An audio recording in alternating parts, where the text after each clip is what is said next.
হুজরা শরীফ থেকে প্রচন্ড শীতের মধ্যে বের হয়েছেন, এমনি তাকায়া দেখে একজন বাঁকা হয়ে দাঁড়াইছে, সোজা হয়ে দাঁড়াতে পারে না, কাপড় এইভাবে ধরে রেখেছে, দাঁড়ায় বলেন আসসালাতু ওয়াসসালামু আলাইকা ইয়া রাসূলুল্লাহ। আল্লাহ নবী বলেন, কে রে তুমি এত গভীর রজনীতে আমাকে সালাম দিচ্ছ? আল্লাহ নবী যে মাত্র জিজ্ঞাসা করলেন, উনি ডাক দিয়ে, হুজুর আপনি কি আমাকে চিনতে পারেন নাই? আমি আব্দুল্লাহ। আল্লাহ নবী বলেন, কোন আব্দুল্লাহ? ওগো নবীজি, কিছুদিন আগে ইসলাম ধর্ম গ্রহণ করেছি, আমার নাম ছিল আব্দুল উজ্জা, আমি আপনার নামটা পরিবর্তন করে আব্দুল্লাহ রেখেছেন, আমি সেই আব্দুল্লাহ। আল্লাহ নবী ডাক দিয়ে বলেন, আমার আব্দুল্লাহ তো ধনী বাপ চাচা, তার বাপ চাচা ধনী ব্যবসায়ী ছেলে, সকাল বিকাল কাপড় পরিবর্তন করে আসতো। আজকে তো দেখা যায় গায়ে কাপড় নাই, একটা কাপড়ের টুকরা পরিধান করা, সোজা হয়ে দাঁড়াতে পারে না, তার লজ্জাস্থান খালি হয়ে যায়, হাত দিয়ে ধরে রাখছে কোনো হামে কাপড়ের টুকরা।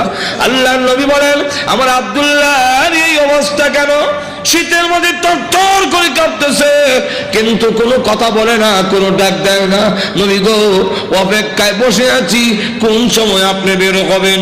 আপনার নুরানি চেহারা যদি এক নজর দেখতে পারি, তাহলে আমার অন্তরে আর কোনো দুঃখ থাকবে না। আল্লাহ নবী বলেন, কি হলো তোমার এই অবস্থা কেন? আব্দুল্লাহ, হুজুর আপনার দরবারে কেন আসা যাওয়া করি?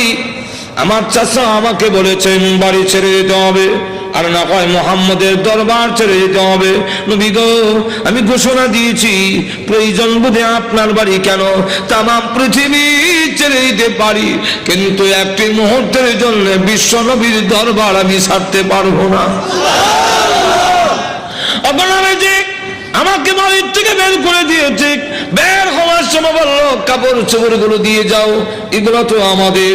উদ্দেশ্য হইল আমি উলঙ্গ হয়ে গেলে এটা যাব না, লজ্জায় তখন করে বসে থাকবো, আপনার দরবারে আসবো না।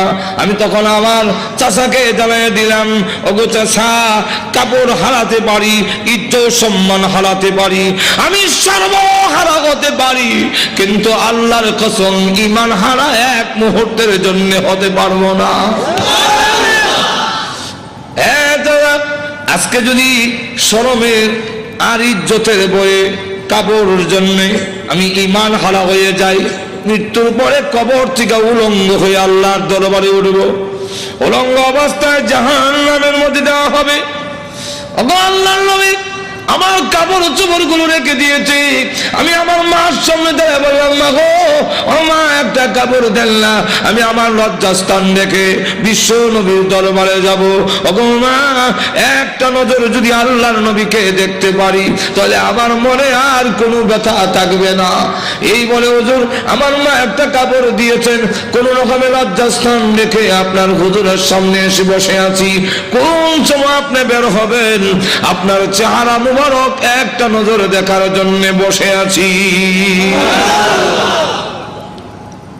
নবীজি তার করুণ কাহিনী শুনে বিশ্ব নবী পর্যন্ত চোখের পানি রাখতে পারলেন। আল্লাহ নবী ডাক দিয়ে বলেন, আব্দুল্লাহ আমার ঘরে আয়, হুজুরের শরীফে আয়, এই নে আমার ব্যবহারের দুইখান কাপড় তোরে দান করলাম। নবীজির দুইখানা কাপড়, ব্যবহারের কাপড়ের দাম আছে না নাই? এরপর থেকে আব্দুল্লাহ জুলবাকাতাইন হয়ে গেল, এখন খালি আব্দুল্লাহ না, এখন টাইটেল লাগছে। আল্লাহ নবী একজন, আব্দুল্লাহ বল তোর কোন আকাঙ্ক্ষা আছে নি? আব্দুল্লাহ হুজুর দুনিয়ার কোনো আকাঙ্ক্ষা নাই, আপনার কাছে আমার একটা দরখাস্ত।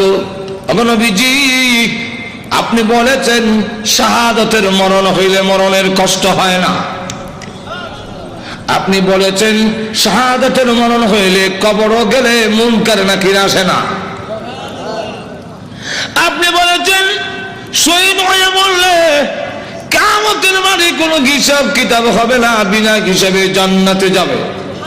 তাই আমার দরখাস্ত, ওগো নবীজি আপনি আল্লাহর কাছে বলুন আমার শাহাদাতের কামনা যেন মহান আল্লাহ কবুল করে নেন। নবীজি দোয়া করে দিলেন, দোয়া রসুলের দোয়া, হাত উঠাইতে দেরি আর তো কবুল হইতে। আল্লাহ নবী বিশ্ব নবী রাহমাতুল লিল আলামিন দোয়া করে দিলেন। এখন আব্দুল্লাহর জন্য দোয়া কেমন কবুল হয়ে গেছে। তবুকের যুদ্ধে গেলেন, কিন্তু তবুকের যুদ্ধটা হলো না, ফিরে আসবেন। আব্দুল্লাহ রাস্তার মধ্যে অসুস্থ হয়ে গেলেন, সেখানে তিনি ইন্তেকাল করলেন। আল্লাহ নবী ঘোষণা দিয়েছেন, আল্লাহর রাস্তায় যখন মানুষ বের হয়ে যায়, রাস্তায় মারা গেল, শাহাদাতের সওয়াব তাকে দেওয়া হয়। আলহামদুলিল্লাহ নাহমাদুহু ওয়া নাস্তাঈনুহু ওয়া নাস্তাগফিরুহু ওয়া নু'মিনু বিহি ওয়া নাতাওয়াক্কালু আলাইহি ونعوذ بالله من شرور أنفسنا ومن سيئات أعمالنا من يهده الله فلا مضل له ومن يضلله فلا هادي له ونشهد أن لا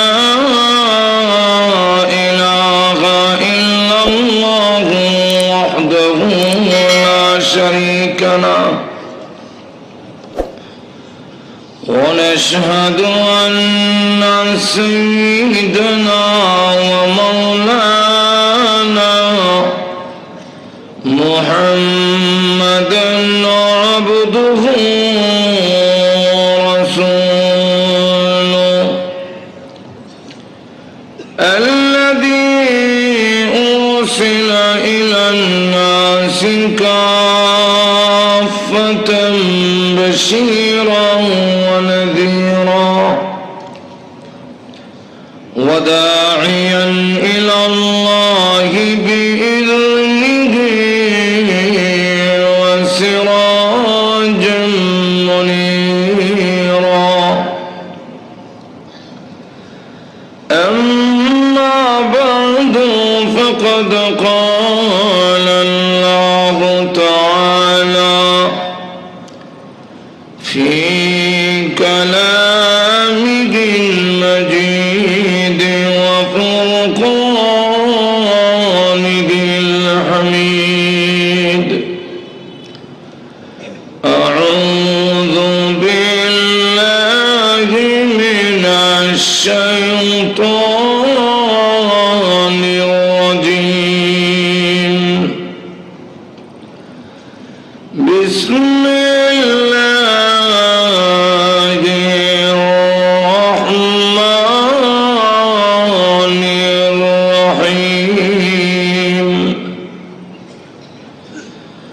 قتل الإنسان ما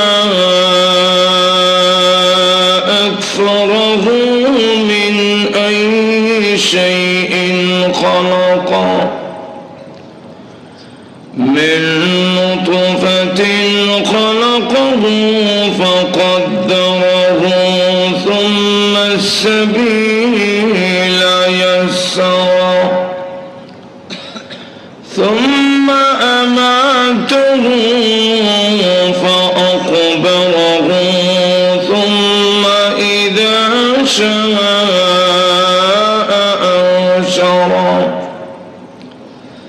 بارك الله لنا ولكم في القرآن العظيم ونفعنا وإياكم والذكر الحكيم. اللهم صل على سيدنا ومولانا محمد وعلى آله وأصحابه وسلم. اللهم صل على سيدنا ومولانا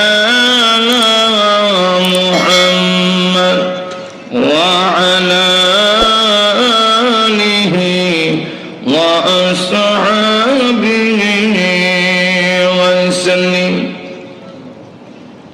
আজকের পবিত্র তাফসীরুল কোরআন মাহফিলের অত্যন্ত শ্রদ্ধেভাজন সভাপতি মুআজ্জাজ মুকাররম উলামায়ে কেরাম, সুধী মণ্ডলী, উপস্থিত প্রাণপ্রিয় মুসলমান ভাইয়েরা, পর্দার অন্তরালে অবস্থানরত অত্যন্ত শ্রদ্ধেয় মা ও বোনেরা, আমি আপনাদের সামনে পবিত্র কোরআন শরীফের সূরা আবাসের 17 নম্বর আয়াত থেকে নিয়ে কয়েকখানা আয়াত কারিমা তেলাওয়াত করেছি। তাফসীরে মাজহারিতে আল্লামা সানাউল্লাহ ভানিবতী রাহমাতুল্লাহি আলাইহি এই আয়াতগুলোর শানে নজুল লিখেছেন। যাকে কেন্দ্র করে নাজিল হয়েছে, আবু লাহাবের 2 ছেলে, একটার নাম উতবা আর একটার নাম উতাইবা। এই 2 ছেলেকে কেন্দ্র করে আল্লাহ আয়াতগুলো নাজিল করেছেন। আবু লাহাব নবীজির আপন চাচা। আবু লাহাবকে আল্লাহ 3টা নিয়ামত দিয়েছেন। কয়টা? আরো জোরে কন। কি কি? 1 নম্বর হইল আবু লাহাব, তার আসল নাম আব্দুল উজ্জা, কিন্তু লোকেরা তারে ডাকতো আবু লাহাব। আবু লাহাব যার সহজ বাংলা হইল লালের বাপ। এখন কে বাপ? আগুন শব্দের অর্থ হইল আব্বা, লাহাবুন শব্দের অর্থ হইল অগ্নিশিখা, আগুনের মাথা। আগুনের মাথাটা লাল, আগুনের কালার হইল গোল্ডেন কালার, সোনালি। মাথা হইল লাল। এই মাথাকে আরবিতে লাহাব বলা হয়। তাহলে 2টা মিল্লা সহজ বাংলা হইল লালের বাপ। তাহলে এবার আমি আপনাদের জিজ্ঞাসা করতে চাই, যাদের গঠন ভালো, যাদের কান চামড়ার কালার সুন্দর, এই সুন্দরটা কি তার নিজস্ব না আল্লাহর দেওয়া? আমরা যাদের নাক সেবা, আমরা কি মনে করেন মলম লাগাইয়া ডেলি টানলে এটা শুকাইব? আমরা চামড়া যাদের কালা, এরা কি বরফ দিয়ে ডেলি মরাইলে এটা সাদা হইব? তাহলে সুন্দর হওয়া, গঠন ভালো হওয়া, এটা কার দেওয়া? তো যেই আল্লাহ সুন্দর বানাইলেন, তার সেই নিয়ামতের শুকর আদায় করা উচিত কিনা? কিন্তু করিনি আমরা। বেশিরভাগ লোক আরো ভালো করে ক্লিন শিপ করে, এরপরে স্নো লাগায় আর যে অভিনয় করে, এতেই বোঝা যায় হ্যাঁ ভিতরে ভিতরে কি কইতাছে বোঝা যায়। হ্যাঁ ভিতরে ভিতরে হয়তো বলতেছে যে আমার যে সুন্দর চেহারা, আমার দেখলে কে না বলবে আই লাভ ইউ। এটার নাম ওই নিমকারাম। যেরকম ঠিক কিনা? বলা উচিত ছিল, প্রভু যেইভাবে আমার চেহারাকে তুমি সুন্দর বানাইছ, আমার চরিত্রটাকে সুন্দর বানাও।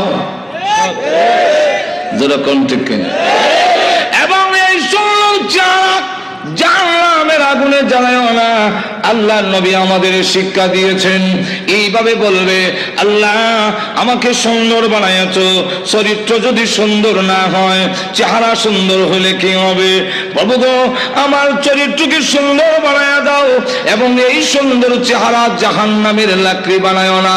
কিন্তু ইডা না বলে, মহিলা যদি সুন্দরী হয়, আসল বেশি স্নো পাউডার আরো আলতাল খাতরা লাগাইয়া, উষা জুতা ভিন্দা, টাইট পিট পোশাক পইরা, অর্ধ ল্যাংটা হইয়া বিশ্ব সুন্দরী হতে চায়। আবার যুবকদের সামনে এমন ভাবে গুড়াইয়া গুড়াইয়া হাঁটিয়া যায়। জোরে কর না। মহিলাগুলো যদি যুবকদের সামনে দিয়ে এইভাবে স্নো পাউডার আলতাল খাতরা লাগাইয়া, উষা জুতা ভিন্দা, পর্দা ছাড়া যায়, পৃথিবীর কোন আইন দিয়ে ইফতিজিং থেকে রক্ষা করা যাবে না।